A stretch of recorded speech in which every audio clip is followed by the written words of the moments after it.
friends, my name is Jovin. I am studying first class in Vidya Jyoti English Medium School. My class teacher name is Mami Ma'am. Today is my Telugu project work.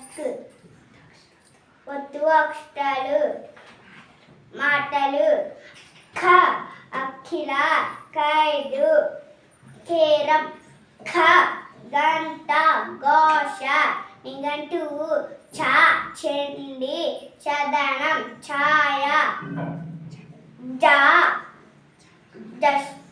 జంకారం జశం ఠ Tagore కలకంటి Marathi డా dam dam Dhaka Dolika దా రథం కథకథనం మిథునం ధ ధనం దుందుబి ధూళి ఫలం Fatima copy Bharati Bhairavudu Bhanu. Thank you sir.